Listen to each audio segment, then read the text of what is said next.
सर्वांना नमस्कार. सध्या बदली प्रोसेस सुरू आहे, बदली 2025.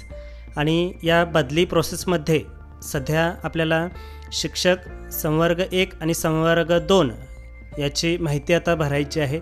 तर ती भरताना आपण कोणती काळजी घ्यायची याची सविस्तर माहिती मी तुम्हाला या व्हिडिओमधून दाखवत आहे.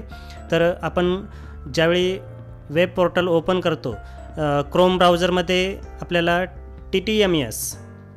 TTMS असं टाकायचं आहे आणि TTMS लॉगिनला टाकून सर्च करायचं आहे. सुरुवातीचीच ऑनलाईन टीचर ट्रान्सफर म्हणून ही वेबसाईट दिसत आहे, पहा, ott.mahardd.com. तर या TTMS या ऑप्शनला क्लिक करा.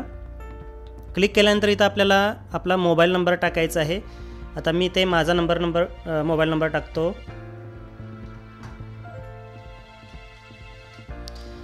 मोबाईल नंबर टाकल्यानंतर खाली सेंड OTP या ऑप्शनला क्लिक करायचं आहे. आता सेंड OTP या ऑप्शनला क्लिक केल्यानंतर आपल्या मोबाईल नंबरवर OTP आलेला दिसून येईल.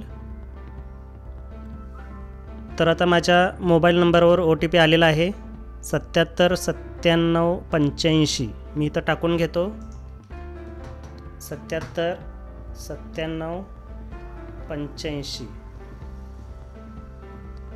77 97 85. त्यानंतर खाली कॅप्चा खाली दिलेला आहे तो इथं टाकायचा आहे, हे पहा. तर मी इथं कॅप्चा ॲड करतो T6A कॅपिटल फी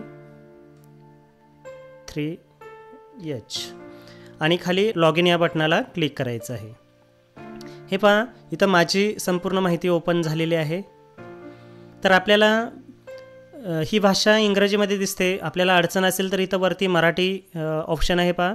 मी ते मराठी या ऑप्शनला क्लिक केल्यानंतर ही सगळी माहिती आपल्याला मराठीमध्ये दिसून येते, पहा. तर आपल्याला काय करायचं आहे, आपल्याला फॉर्म संवर्ग 1-2चा भरताना इथं जिल्हांतर्गत म्हणून ऑप्शन दिसत आहे, पहा, डाव्या बाजूला. तर इथे क्लिक करायचं आहे. तर ह्याच्यामध्ये खाली अर्ज नावाचा ऑप्शन जो दिसत आहे त्याला क्लिक करा. तर आपल्याला समजा संवर्ग भाग 1ला अर्ज करायचा असेल तर त्याच्यामध्ये होकार आणि नकार या 2 बाबी आढळून येतात.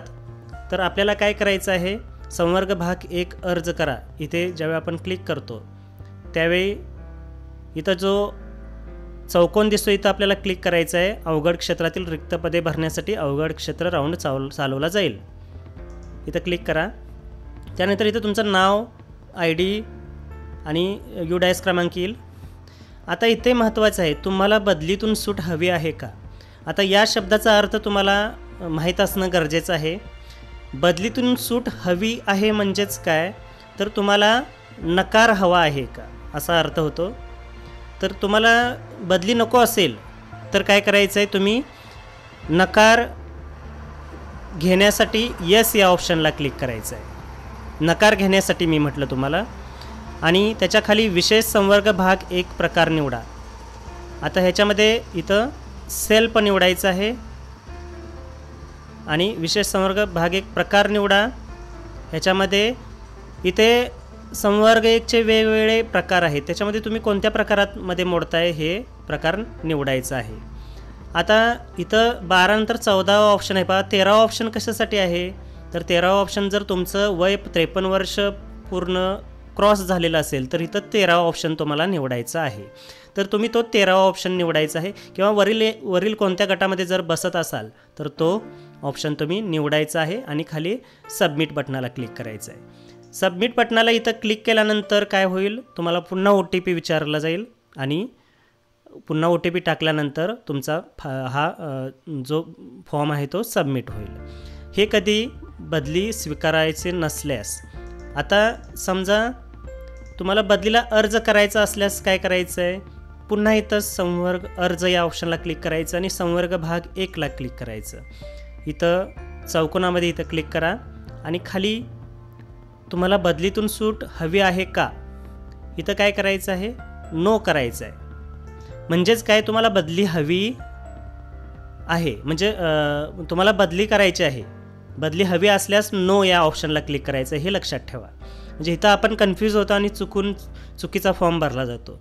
तुम्हाला बदली हवी असल्यास नोला क्लिक करायचं आहे आणि नको असल्यास येस या बटनाला क्लिक करायचं, हे लक्षात ठेवा. तर बदली तुम्हाला तुम्ही ज्या शाळेत आहात तिथून दुसऱ्या शाळेत तुम्हाला जायचं आहे, मग इथं नो ऑप्शनला क्लिक करायचं आहे. बदली हवी आहे.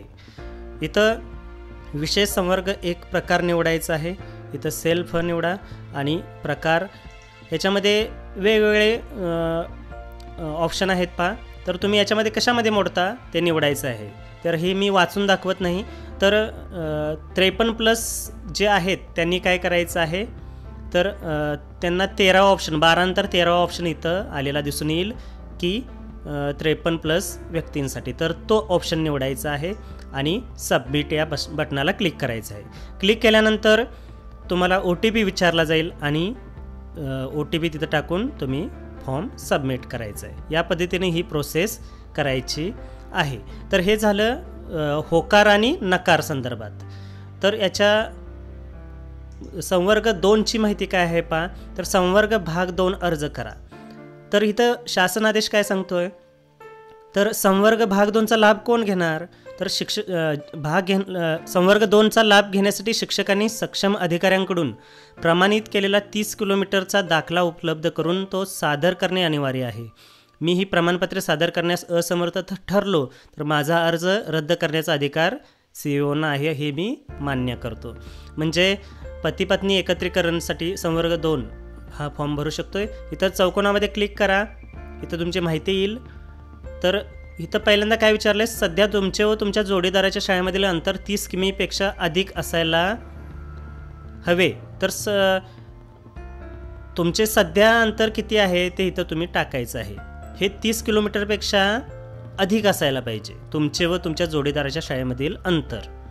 तर हे अंतर इथं तुम्ही टाकून घ्यायचं आहे. इथं तुम्ही हे पहा निवडू शकताय, हे किती आहे हे तुम्ही अंदाजे टाकू शकता. हे पहा इथे तर 30 किलोमीटरपेक्षा जास्त अंतर इथं असायला पाहिजे. आणि इथं काय करायचं आहे, विशेष संवर्ग भाग 2चा प्राधान्य क्रमांक निवडायचा. तुम्ही बदली करत असताना पती पत्नी दोघेही जिल्हा परिषद कर्मचारी आहात, ती ह्याच्यामध्ये कुठला ऑप्शन तुमचा व्यवस्थित आहे तर तो ऑप्शन तुम्ही निवडायचा आहे. किंवा पती पत्नी दोघांपैकी एक जिल्हा परिषद कर्मचारी व दुसरा केंद्र शासकीय कर्मचारी असेल तर हा निवडायचा आहे. इतर वेगवेगळे आहेत, किंवा दुसरा अनुदानित संस्थेतील असेल, किंवा तात्पुरत्या स्वरूपात शिक्षक असेल, शिक्षणसेवक असेल.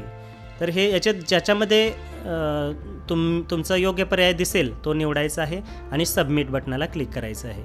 इथे पण OTP विचारला जाईल आणि सेव्ह केल्यानंतर तुमचा हा फॉर्म सबमिट होईल. तर या पद्धतीनं संवर्ग 1 आणि संवर्ग 2ची प्राथमिक माहिती तुम्हाला सध्या भरायची आहे. धन्यवाद.